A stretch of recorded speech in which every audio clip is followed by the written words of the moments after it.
Kozhikode കൊടുവള്ളിയിൽ 9.5 gram MDMA-യുമായി 2 പേർ പിടിയിൽ. ആവിലോറ സ്വദേശി റബിൻ റഹ്മാൻ, പാലക്കാട് പട്ടാമ്പി സ്വദേശി മുഹമ്മദ് ഷാഫി എന്നിവരെയാണ് കൊടുവള്ളി എക്സൈസ് പിടികൂടിയത്. അനൽക സേതുണ്ട്. അനൽക, പറയാം വിവരങ്ങൾ.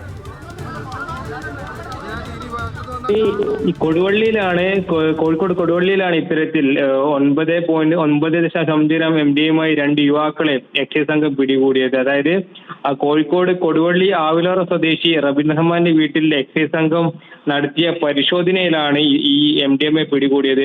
റബിനൊപ്പം പാലക്കാട് പട്ടാമ്പി സ്വദേശി ഷാഫിയെയും എക്സൈസ് സംഘം പിടികൂടിയിട്ടുണ്ട്. കഴിഞ്ഞ കുറച്ച് ദിവസങ്ങളായി എക്സൈസിന്റെയും അതോടൊപ്പം തന്നെ ഡാൻസ് ഓഫിന്റെയും ഒക്കെ പരിശോധന ഈ താമരശ്ശേരിയിലും കൊടുവള്ളിയിലൊക്കെ നടക്കുന്നുണ്ട്. കൂടാതെ നാട്ടുകാരുടെ നേതൃത്വത്തിലുള്ള ജാഗ്രതാ സമിതിയുടെ ഒരു ഭാഗത്തു നിന്നുള്ള പരിശോധനയും ഉണ്ടായിട്ടുണ്ട്. അത്തരത്തിൽ എക്സൈസിന് കിട്ടിയിട്ടുള്ള രഹസ്യവിവരത്തിന്റെ അടിസ്ഥാനത്തിലാണ് റബിൻ